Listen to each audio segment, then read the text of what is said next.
মোথাবাড়ি কাণ্ডে সুপ্রিম কোর্টে রিপোর্ট জমা এনআইএর, সব বিচারককে নিরাপত্তা দেওয়ার নির্দেশ। Hi everyone, welcome back to my channel অঞ্জনার ব্যঞ্জনা।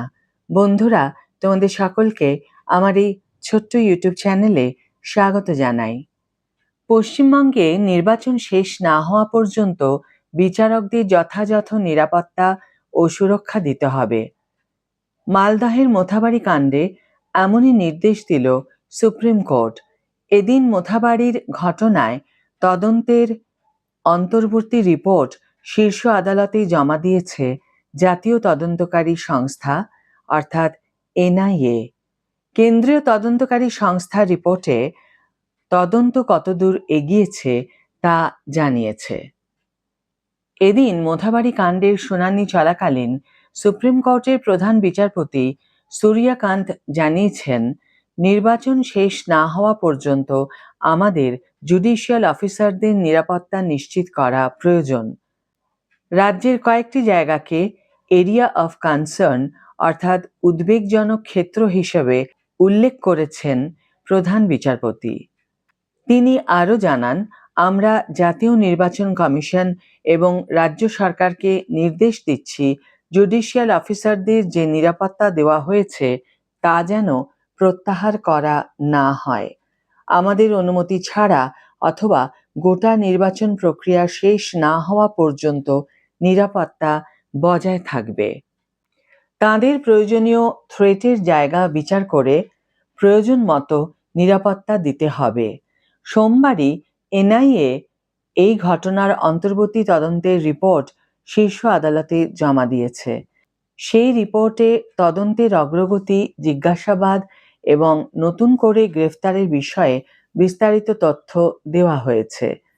কেন্দ্রীয় সংস্থা শীর্ষ আদালতকে জানিয়েছে, তদন্তে রাজ্য পুলিশের পক্ষ থেকে সব রকম সহযোগিতা পাওয়া যাচ্ছে। এই মামলায় এদিন আদালতে জিজ্ঞাসাবাদ, টেকনিক্যাল অ্যানালিসিস চলে। নতুন গ্রেফতারি হয়েছে সব তথ্য সর্বোচ্চ আদালতের কাছে তুলে ধরে এনআইএ। আইনজীবী সিদ্ধার্থ লুথরা জানান, রাজ্যের পক্ষ থেকে সব রকম সহযোগিতা করা হয়েছে। রিপোর্টে সে কথাও উল্লেখ করা হয়েছে বলে জানিয়েছে কেন্দ্রীয় তদন্তকারী সংস্থা। এ প্রসঙ্গে প্রধান বিচারপতি বলেন, যাদের গ্রেফতার করা হয়েছে আমরা তাদের রাজনৈতিক কোনো পরিচয় রয়েছে কিনা জানতে চাই।